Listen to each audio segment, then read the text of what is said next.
महेश्वरा गुरु साक्षात परब्रह्म तस्मै श्री गुरुवे मंगलम भगवान विष्णु मंगलम गरुड़ध्वजा मंगलम पुंडरीकाक्ष मंगलाय तनोहरि। आज का एजेंडा मेरे लिए उन्होंने रखा था कि आपने ये बोलना है। वो क्या एजेंडा है? एक तो पूरा एजेंडा है जी कि हमारी ये जो जम्मू कश्मीर एक भारतवर्ष का मुकुट है, इसमें एक पहाड़ी प्रदेश है, पहाड़ी खंड है, वो जिसमें जम्मू कश्मीर स्टेट का डिस्ट्रिक्ट राजौरी, डिस्ट्रिक्ट पुंछ, उड़ी करना और फिर एक इलाका और जुड़ा हुआ है, वो हमारा है, वो है मीरपुर, कोटली, पिंबर, तहसील बाग और फिर मुजफ्फराबाद और साथ उसके जुड़ा हुआ हरावला कोट भी है। ये हमारा इलाका है। कारणवश जैसे किसी का अधिकार है उनको नहीं लेना चाहिए, हम ले ही लेंगे। ये हमारी भारत सरकार प्रयत्न कर रही है। बातचीत से हो जाए ज़्यादा अच्छा है। कर रहे हैं, बात हो जाएगी। जब समय अनुकूल होगा बात होगी। साथियों, मुझे इच्छा थी कि मैं पहाड़ी में बोलूं, क्योंकि मैं पहाड़ी हूं। ये जो इलाका आपने चुना है ये पहाड़ी है। इसके साथ डोडा और भद्रवा वो भी हमारे पहाड़ी पर जो इलाके हैं, लेकिन आपने इस इलाके को चुना। मैं आपके लिए बहुत बहुत धन्यवाद करता हूं। और हमारी शोभा को आपने बढ़ाया है। हमारे पहाड़ी पर जो इलाका है इसके लिए आपने आयोजन रखा है। तो इसके साथ मैं ज़रूर कहूँगा कि हम पहाड़ी और हमारी भाषा पहाड़ी है। अस पहाड़ी बोलने हैं। तो मैं बोलता था, मैंने कल अर्ज की थी इनसे, कल बैठे थे इधर, मैंने कहा मैं पहाड़ी में बोलूँगा। मैंने कम पढ़ा लिखा हूँ मैंने कहा मैं पहाड़ी में बोलूँगा। तो सभी साथियों ने कहा कि अगर आप पहाड़ी में बोलेंगे हम लोग तो समझ जाएंगे, लेकिन ये जो दिल्ली से आए हुए हैं पर ये ना समझ सकें कि पहाड़ी में क्या बोल रहे हैं, क्या फ़ायदा होगा। तो माफ़ करना, हम पहाड़ी हैं। पहाड़ी साड़ी भाषा दी तो पहाड़ी इतनी मिठी इतनी प्यारी दी जिसका अंदाज कोई नहीं, जिस तरह कविता से सारे साथी ने किया है। साथियों, ये जो हमारा पहाड़ी इलाका है, यहाँ की प्राकृतिक की छटा जो है, और फिर प्राकृतिक छटा और उसकी सुंदरता और हमारी संस्कृति और परंपरा, रीति रिवाज और आपसी भाईचारा, फिर साथ ही साथ एकता, मातृभाषा से प्रेम, सुरक्षा, सामाजिक और आर्थिक विकास, शिक्षा, औद्योगिक विकास, कम्युनिटी डेवलपमेंट और फिर साथ साथ आचार व्यवहार आहार के मूल्यों को दर्शाने के लिए और विकसित करने के लिए, और इन सभी जितनी भी हमारी विरासत में हमको मिली हुई हैं इनकी सुरक्षा के लिए और इनके विकास के लिए और इनको अपनी आने वाली जनरेशन के लिए ये जो आयोजन है इसको रखा गया है। मैं धन्यवाद कहूँगा जिन्होंने ये आयोजन रखा है कि हमारी ये जो विरासत है, हमारी संस्कृति है, हमारा रस्म रिवाज है, हमारा रीति रिवाज है, वो सारे के सारे जो है उनका विकास हो रहा है इस आयोजन के द्वारा। साथ ही साथ आइए हम देखते हैं कि हमारा ये पहाड़ी इलाका इसमें क्या क्या है। देखिए, सबसे पहले ये जनसंख्या, ये जो पहाड़ी इलाका है इसमें कौन सी जनसंख्या है हम लोग तो सभी जानते हैं, लेकिन आए हुए सभी सज्जन पहचान जाएंगे। इसमें देखिए जनसंख्या यहाँ हिंदू भी हैं, मुसलमान भी हैं और सिख भी हैं। 3 मजहबों के लोग जो है वो इस इलाके में हैं, और फिर तीनों मिल करके और एकता और भाईचारे के साथ इसके विकास के लिए जुड़े हुए हैं। और फिर एक बात साथ ही अभी जोड़ता हूँ, 40-45 साल से मुझे याद है, मैं मेंबर था, कि हमको पहाड़ी समझ करके कुछ हमको स्टेटस दिया जाए, तो वो चलो पिछली सरकारों ने नहीं दिया, लेकिन प्रयत्न में रहे हम सभी लोग। लेकिन आज की सरकार ने हमको ये ST स्टेटस दे दिया, ST2। इसके लिए हम धन्यवाद कहते हैं। अपनी इस सरकार का, ये हमको मिला है। फिर ये एक बात और कि आज इन्होंने मुझे एक बात और मेरे को बोली है, आपने बोलना है। वो क्या है कि 2 प्रकार की, जब हमारा पलायन हो गया 1947 में, अक्टूबर 1947 में हमारा पलायन हुआ, जब मानो विभाजन हो गया देश का, तो उस वक्त जम्मू कश्मीर के ये जो इलाके थे, हमारे वाला इलाका, वहाँ हो गया पाकिस्तान की सेना ने और पाकिस्तान की हुकूमत ने क्या कहा कि जम्मू कश्मीर को ज़बरदस्ती अटैक करके अपने पास लिया जाए। और साथ ही साथ फिर क्या, वहाँ के लोगों ने किस तरह से लेने का काम किया। उन्होंने कबायली लोग भी बुलाए और वहाँ के जो कट्टरपंथी लोग थे, जो आज़ादी पसंद लोग नहीं थे, जो मानो अच्छी सूझबूझ नहीं रखते थे, वो मिल करके उन्होंने एक ऐसी लहर चला दी जिसको गदर कहा गया है। उस गदर में, जैसे आप सभी ने सुना है, बहुत सारी हमारे मान सम्मान सभी कुछ हम उन्होंने लूट लिया, हमारी जिंदगियां लूट ली, बहुत सारे कत्लो गारत हो गए। और फिर जब हम इतने तंग आ गए कि हमारे वहाँ के लोगों ने एक निर्णय ले लिया, जो बुद्धिमान लोग थे, कि यहाँ से पलायन कर दी। अक्टूबर 1947 में 20-22 अक्टूबर की बात है, मेरी उम्र उस वक्त 8 साल की थी। तो क्या हुआ कि वहाँ से पलायन हो गया।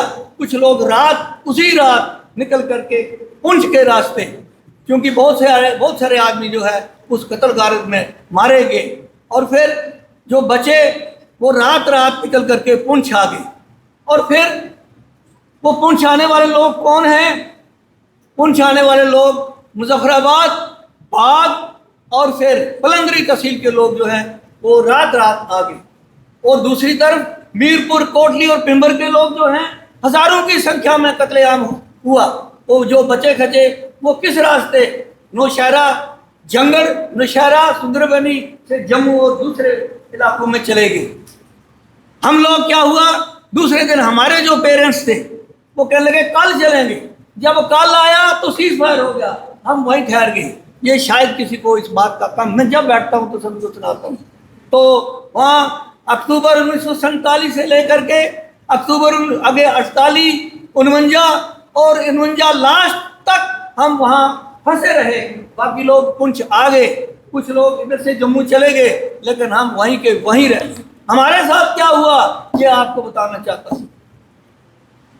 कत्लेआम शुरू हो गया। जो शरारती अंसर था उसने बहुत हमारे लोगों को कत्लेआम करके, कईयों को मकानों के अंदर डाल करके आग लगा करके जला दी। हमारा माल असबाब सब कुछ लूट लिया और हम बचे रहे। लेकिन ईश्वर की कृपा, हमारे कुछ मुसलमान भाई जो हमारे बुजुर्गों के साथ पढ़ते थे, अच्छे लोग थे, उन्होंने कहा भाई ऐसा मत करो, ये इंसानियत के खिलाफ है, हमारा जो मजहब है इस्लाम ये इजाजत नहीं देता, इस तरह मत करो, मत मारो। तो उन्होंने भी उनके साथ मानो एक लड़ाई की। तो कुछ सूझबूझ आ गई उन लोगों के साथ। तो उन्होंने कहा फिर क्या करें। अब सीज फायर के मुताबिक उन्होंने कहा देखिए हमारे लोग भी पार फंसे हुए हैं, वो कैसे इधर आ जाए। तो उन जो बुद्धिमान मुसलमान भाई थे उन्होंने कहा ऐसी बात नहीं, एक वक्त आएगा अमन हो जाएगा, वो जो फंसे हुए लोग इधर आ जाएंगे, ये लोग परहेज पार चले जाएंगे, इनको मत मारो, गिव एंड टेक हो जाएगा। साथियों एक ऐसी बात हुई कि हमारे 2 केंद्र थे जो पढ़े लिखे केंद्र थे, एक पलंगरी था, दूसरा त्राशखल। पलंगरी में रहने वाले हमारे एक मास्टर हरिचंद जी जो यहाँ आकर के as DO district education officer retire हुए हैं, उन्होंने राब्ता किया यानी चुपके से एक गुप्तचर बना करके उन्होंने भेजा कहाँ, हिंदुस्तान की सरकार के साथ। वो भागता छुपता वो हिंदुस्तान की सरकार में अपने, उनका एक भाई था उसके पास पहुंचा और उसने क्या कहा कि जाइए चलिए पंडित नेहरू से मुझे मिलाइए, राष्ट्र प्रधानमंत्री हैं, हमारे लोग उधर बहुत फंसे हुए हैं, क्या करें। उसी दौर उन लोगों ने एक बात करी बहुत बढ़िया। उन्होंने कहा भाई एक बात है कि अगर आप इस्लाम कबूल कर लेंगे तो देखिए हम आपको नहीं मारेंगे, तो सभी लोगों ने कहा कोई बात नहीं, ठीक है, लेकिन विद कंडीशन, कौन सी? बेटी और रोटी का हमारे साथ तंगी ना करना। हम अगर बचे रहे तो बन जाएंगे, नहीं तो फिर मारे जाएंगे। हमारे लोगों ने भी कहा कोई बात। उन्होंने ये दोनों ये जो बात मैंने कही, बेटी और रोटी, उन्होंने किसी प्रकार का, अब मानिए हम वहाँ अमन से रहने लगे।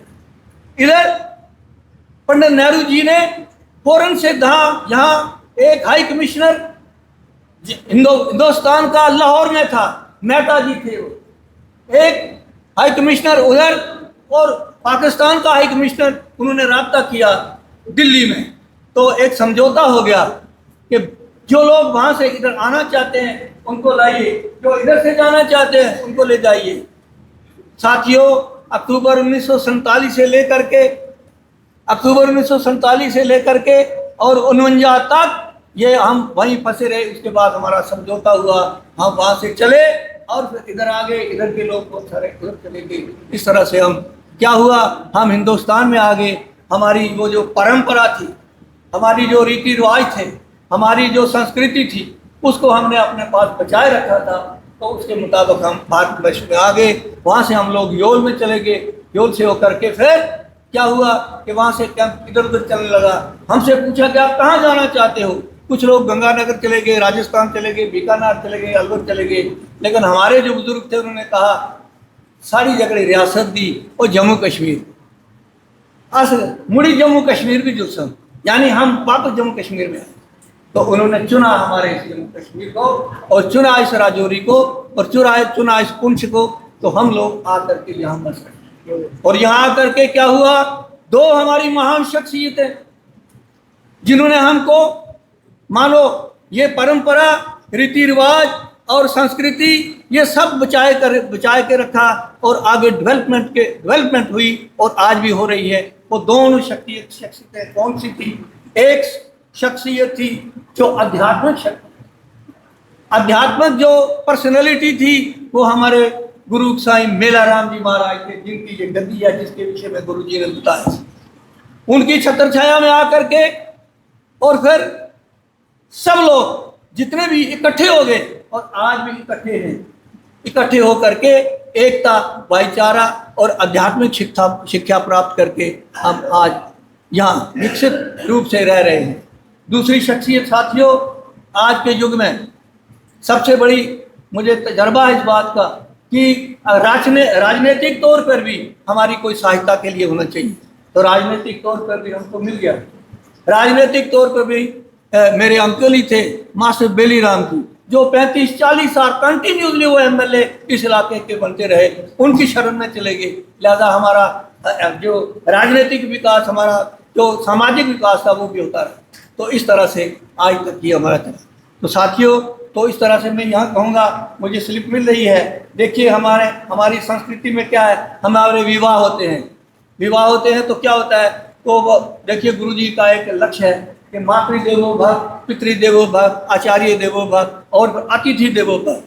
तो फिर क्या हुआ, हमारे विवाह आदि में क्या होता है, सभी लोगों को क्या है, उनका मान सम्मान करके उनको क्या किया जाता है, निमंत्रण जब उनको आता है तो वो आते हैं। तो सारी भाषाएं क्या करनियाँ कुड़ियाँ, फिर उन्होंने स्वागत करनियाँ, आनिया आओ सजने ने खातर करिए, खट पीड़ा है सब कुछ बचाइए, आओ सजने ने खातर करिए। बड़े प्रेम से वो गीत गाती हैं।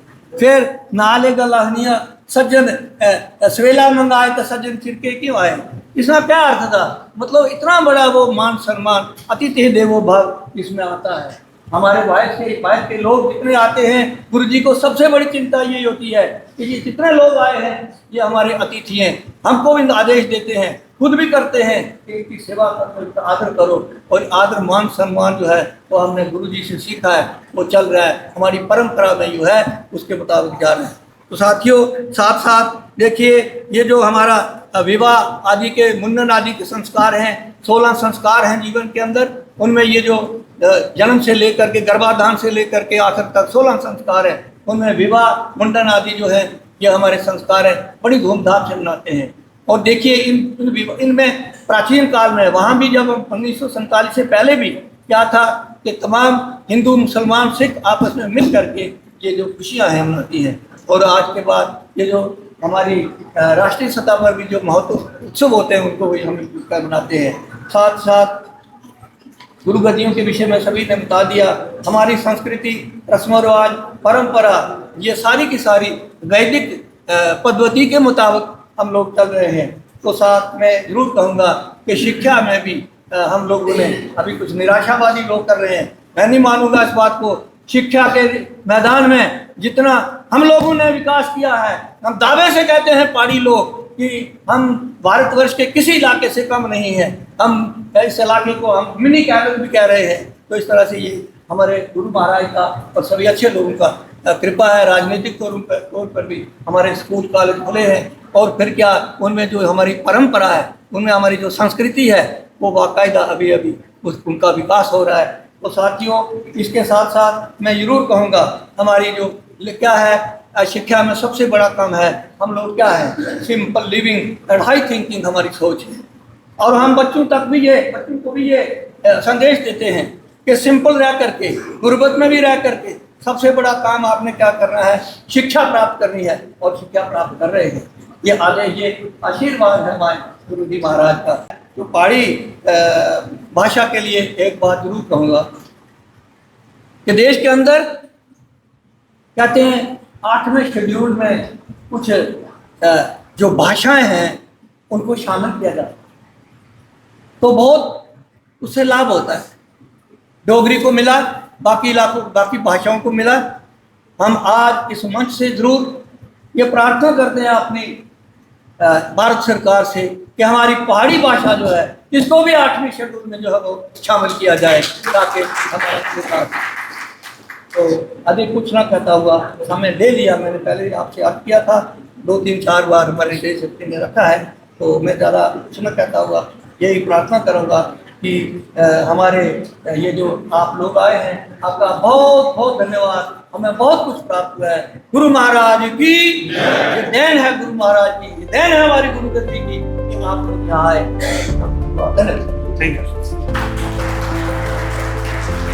धन्यवाद मास्टर रोशन लाल पराशर जी। आप अपने आप में ज्ञान का भंडार हैं।